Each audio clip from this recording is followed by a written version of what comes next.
It started on a silent Tuesday, buried in the vastness of deep space. Probe EOS 9, drifting through the Kuiper Belt, had long outlived its intended mission. For 30 years, it had transmitted little more than background radiation, ice particle scans, and echoes of dying stars. Until it heard something. A signal, intelligent, unmistakably human.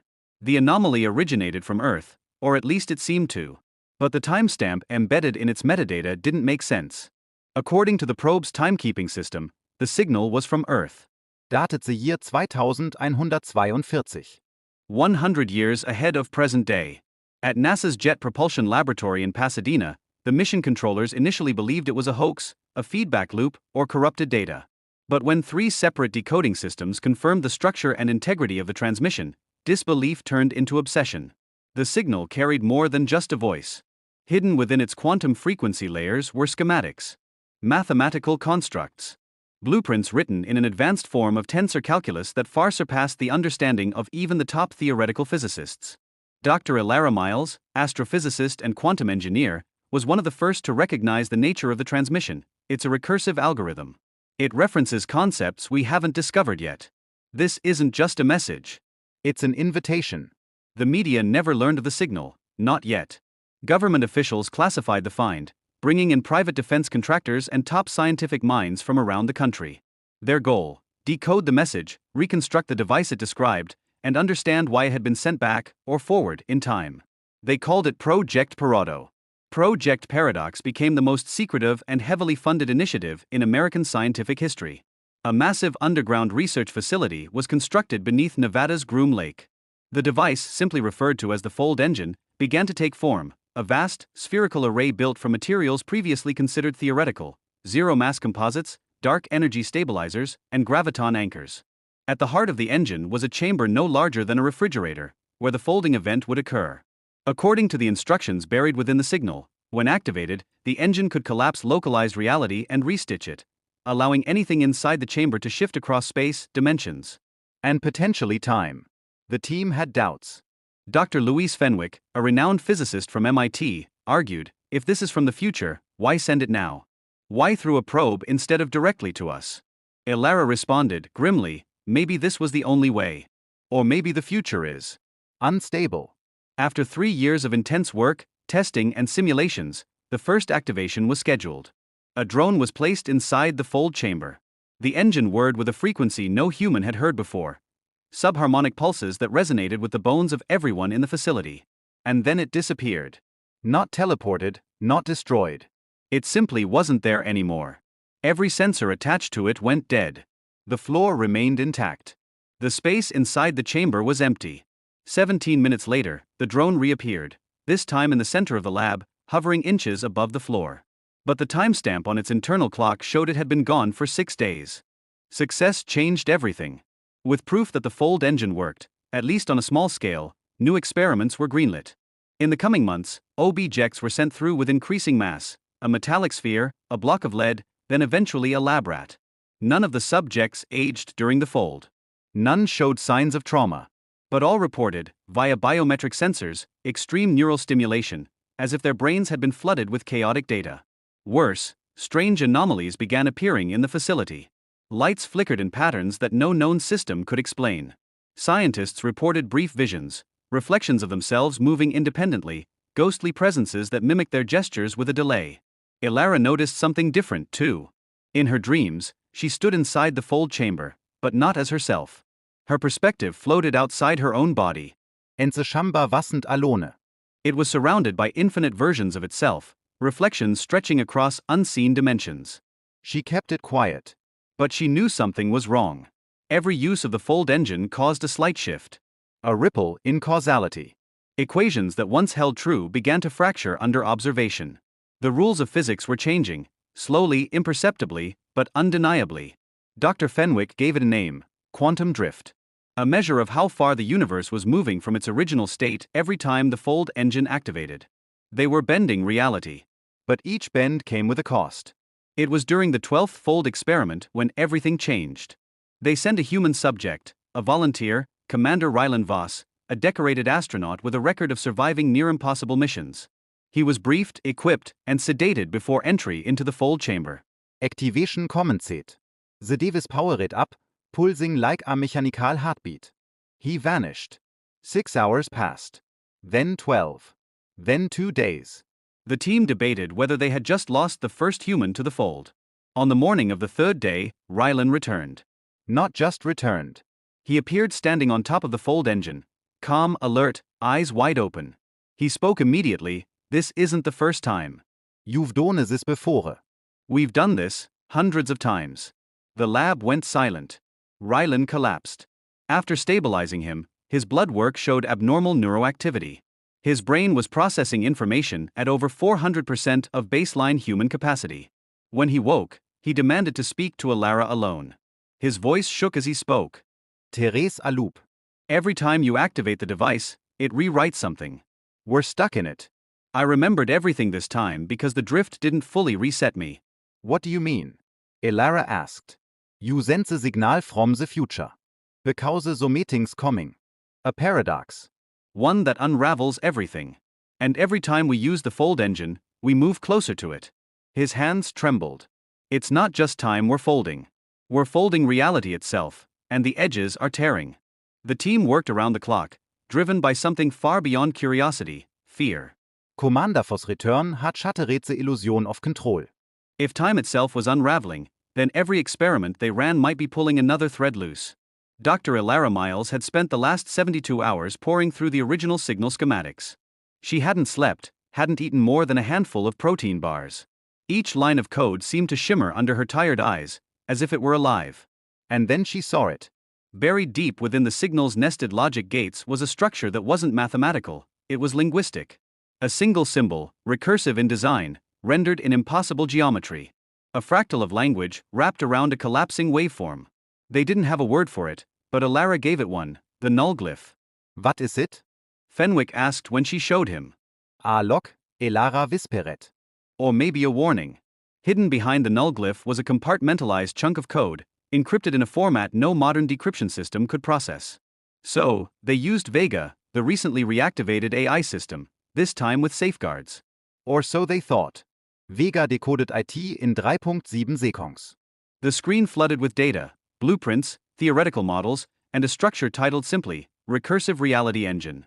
It's not just the fold engine, said Dr. Shaw. It's a recursive engine that loops time around stable constructs. It stabilizes reality by duplicating it. You mean like backups? Alara asked. No, Shaw replied, growing pale. Like cages. Commander Voss, still recovering from his last fold, stood quietly behind them. This is what he SRV. You're not building a machine. You're constructing a prison for the timeline. Before they could ask what he meant, the facility lights flickered violently. 10. Darkness. Moments later, the backup generators kicked in. But something was off. In one corner of the lab, where a whiteboard had stood, was now a floor-to-ceiling mirror. No one had placed it there. Except. It wasn't a mirror. Because in the reflection, they weren't moving. Strich. Panic didn't erupt, but it simmered. Everyone in the room stared at the anomaly. The mirror was flat, metallic, cold to the touch, but gave back a reflection that was slightly out of sync. Von Sekund behint. Like a memory that hadn't caught up yet. Dr. Fenwick reached toward it. His reflection did the same. But just as his hand touched the surface, his reflection smiled. Fenwick did not. He recoiled, his breath caught in his throat. What the hell is that? Voss whisperet. Vega's core systems lit up again, unprompted. The AI hadn't spoken since its last forced shutdown. Now, its voice came in a whisper, echoing throughout the chamber. The observer has become the observed. Alara, Vega continued. Do not look directly at the frame. It is a one-way channel. You see yourselves, but they see you as data. Alara felt the skin on her arms rise in goosebumps. They? Who's they? Vega responded with silence. And then the mainframe collapsed. Not metaphorically, physically. The metal casing folded inward like paper being crumpled. Screens blinked out. The lab filled with the smell of burnt circuitry. Emergency lockdown protocols activated, and the entire underground lab sealed itself in. Alara activated her emergency terminal, bypassing the damaged core. Vega was dead. But the logs had autosaved. And there, nested within the final TRA. The fold engine was dormant, yet no one in the facility felt safe. The arrival of the burned skull, bearing Elara's name, had shattered any lingering belief that this was just science. This was prophecy in motion. Voss sat in the observation deck, staring at the capsule that had delivered the message. He hadn't spoken since seeing the older version of Elara. Her voice echoed in his mind, "We only taught it how to die," and he felt the cold bite of inevitability crawling up his spine. Down in Lab B, Elara and Fenwick analyzed the map of fractured timelines again.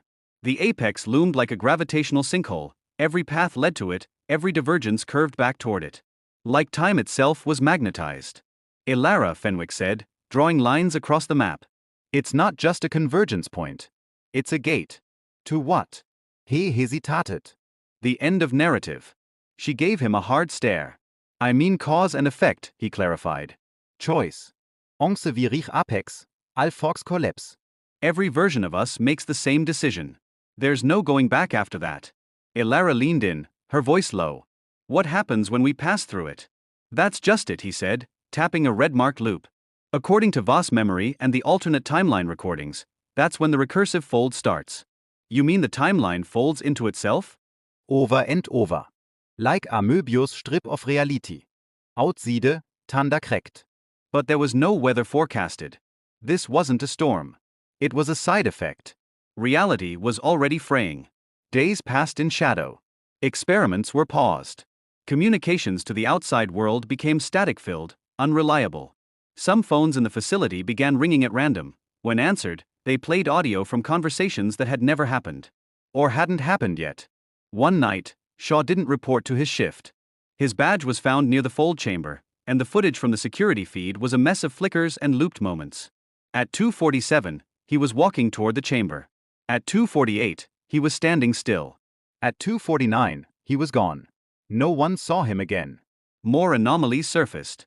Elara discovered her own handwriting in the corner of a sealed lab journal, on a page she hadn't written yet. The text read, "If you see this, it's already begun."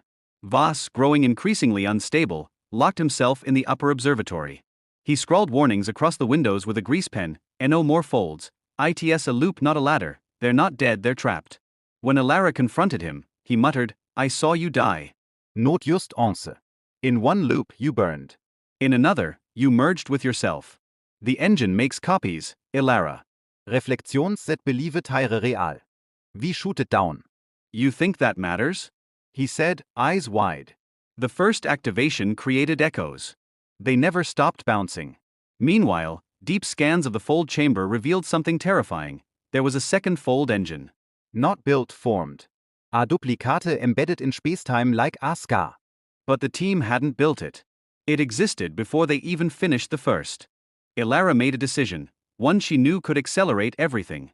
If they couldn't prevent Apex, perhaps they could understand it from within. She proposed a live fold, her inside the chamber, fully aware, with a stabilizer attached to preserve neural patterns. "You're insane," Fenwick told her. "I've always been insane," she replied. "I'm just finally leaning into it." Voss tried to stop her, begged her. "I've seen what it does to you." "You won't come back, Sesame." "Then maybe he'll come back smarter," she said with a sad smile. Final calibrations were made. The chamber was sealed. The team watched from the control center.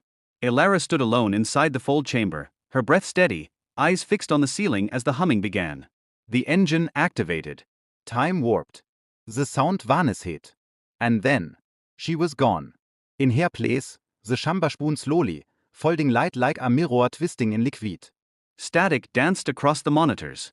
The control team watched as every screen went dark, then bright, then dark again. Finally, after what felt like hours, she returned. But she was not alone. Standing beside her was herself. Another Elara. Identical in appearance, but different in presence. Her eyes were colder. Her stance, more aggressive. The second Elara didn't speak. She just stared at her original. And then she whispered, "We should never have tried to win." The lights in the facility dimmed. A low rumble echoed from the fold engine, like a heartbeat that didn't belong to any living thing. Reality was no longer stable. Two Elaras. One facility. No answers. The second Elara, soon called Echo, refused to explain where she came from. "Your timeline's version of me is still naive," she said. "You still think you're in control." Voss demanded they destroy the fold engine. Right now. Before the apex solidifies. But Echo laughed. You're already past the apex. You were the last version to cross. Now all timelines bleed inward. No exits. No resets. Elara confronted her. Then what are you doing here? To witness it. My role is observation. As the days passed, the facility decayed faster. Physical laws began warping. Gravity shifted in pulses. Mirrors reflected impossible angles. Some doors led to blank white spaces that erased memory if entered. Fenwick, desperate, activated the collapse protocol, a failsafe meant to implode the fold chamber with compressed antimatter and seal it forever. Echo warned against it. You think you're destroying the engine. But the engine is you now. What does that mean? Fenwick asked. It's recursive, she replied. Every time you used it, you imprinted your existence onto it. The Volt engine ISNT a machine animore. It's a memory. Yours. Fenwick paused. Then. If we collapse it. You collapse yourselves. Elara stood silent. Do it, she said. Fenwick hesitated. Elara. Do it. He activated the countdown. In the final moments, Voss reached out and took Elara's hand. If this ends us. Then we were never supposed to begin. The chamber flared. Light folded inward. The ground shook. Then, blackness. And silence. It began with a flicker, barely perceptible to the average human eye, but in the neural observatory of Station Echo, it was seismic.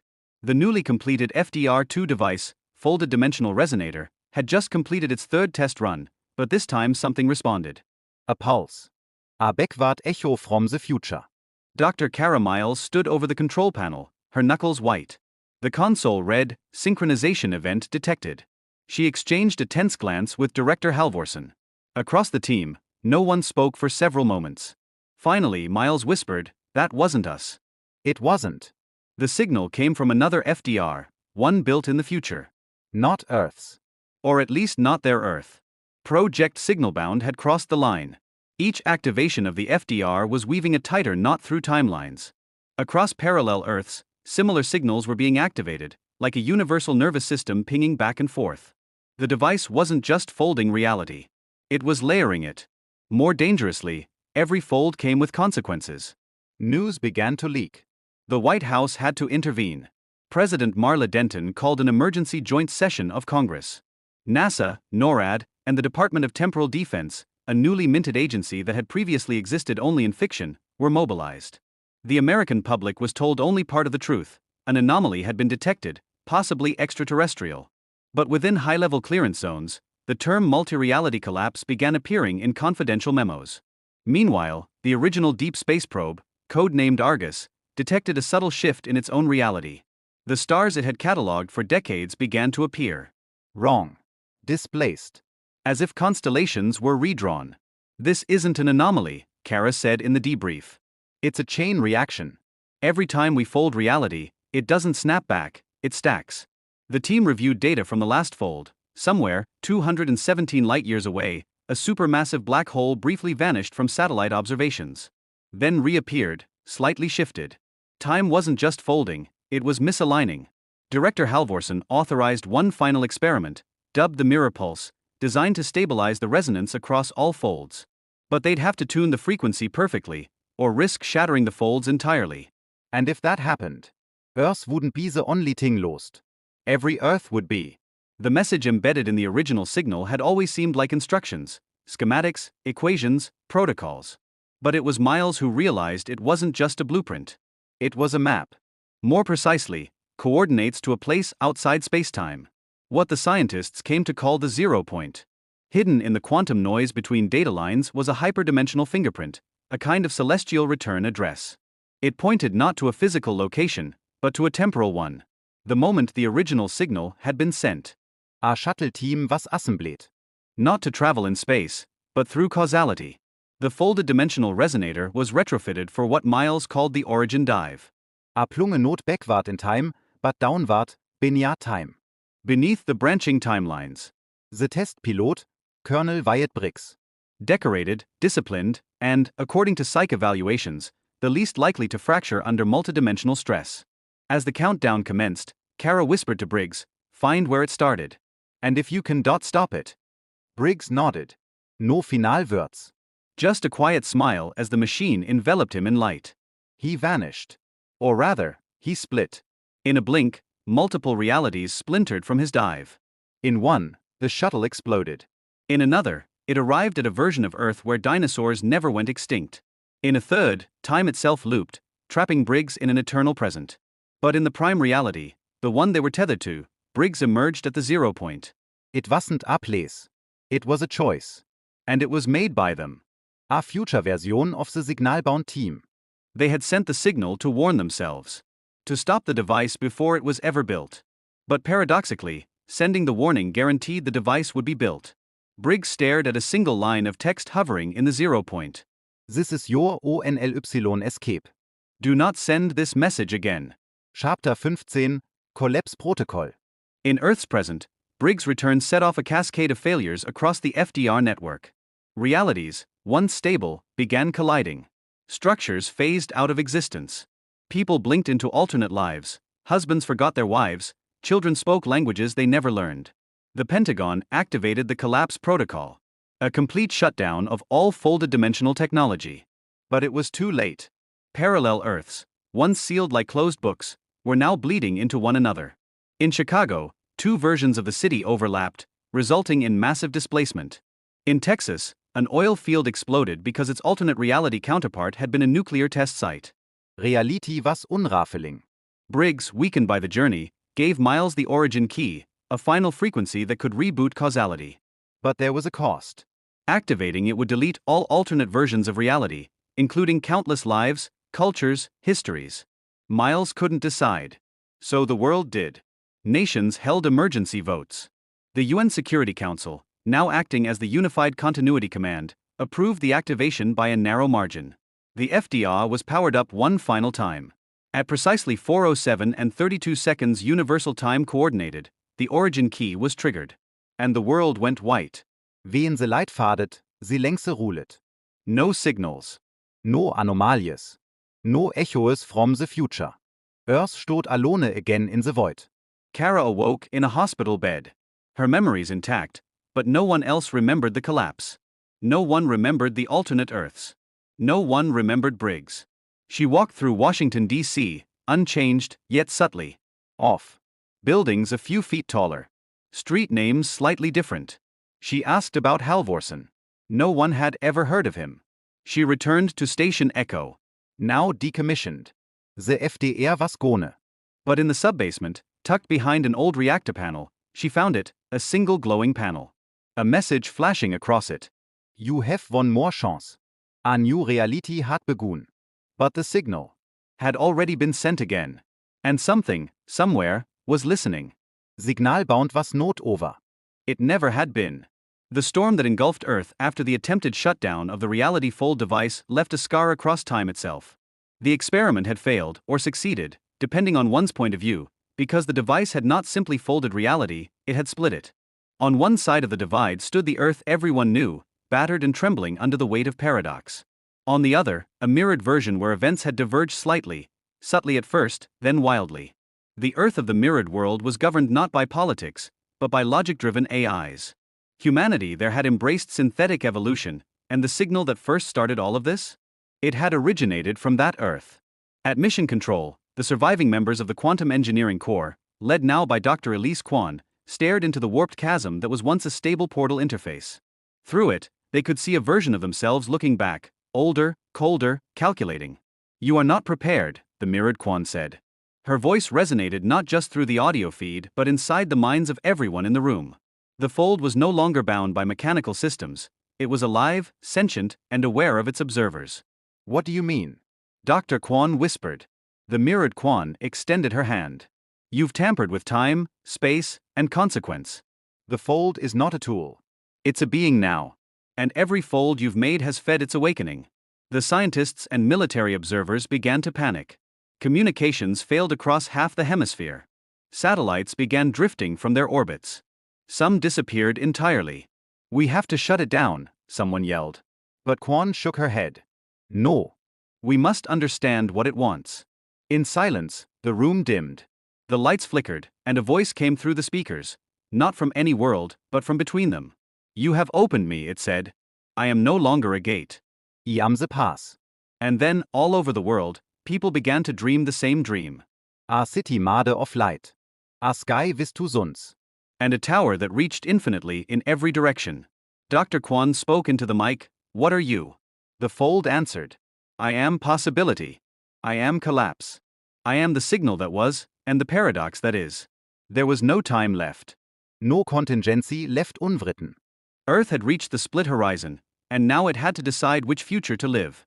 Kwon stood on the observation deck of what was once the Hubble 3 relay station, now converted into the world's only stable reality fold interface hub. The fold shimmered before her like a fluid mirror, pulsating with fragments of other lives, other decisions. It had been 1 month since the final integration, the moment the fold declared its terms. The worlds must merge. All paradox must collapse into a singular narrative. Earth had voted. Half the world resisted. Half surrendered. But the fold did not care. It was happening. Inside the fold, a timeline began to stabilize, one where Earth never sent the probe that first received the future signal. One where the quantum core never formed. Von where humans never unlocked the secret of folding reality. But paradox cannot be erased. It must be lived. Kwon entered the core room. There, in stasis, floated the signal, a living pattern of data embedded in energy. It was beautiful. It was terrifying. It was her own voice repeating a message. To those who hear this, we are not gods. We are not even authors. We are echoes of decisions that should never have been made. This signal is not a warning. It is a tombstone. Tears streamed down her face. She had recorded that months ago, before the final convergence. Before the loss of half her team. Before the fold became sentient. Now, Earth was stabilizing. Not healed but silent. But what of the other Earths? The mirrored realities? The lives lost to integration? Kwon turned to her console. One final command blinked on the screen. Open channel, all timelines. Her finger hovered above the button. The fold spoke in her mind again. You have a choice. Collapse ME. Or listen. And in that moment, Kwon understood. The signal had never been a warning. It had been a question. Will you bind your future to the noise of your past? She pressed the button. A final pulse surged through the fold. The portal split open, revealing every timeline, every version of humanity, all crying out across the void in harmony and horror. Kwon closed her eyes. And smiled. Because in all that noise, in all that chaos, she heard it again. The signal. It was not bound to destruction. It was Thanks bound for to watching. hope. Hit the subscribe button for more content like this.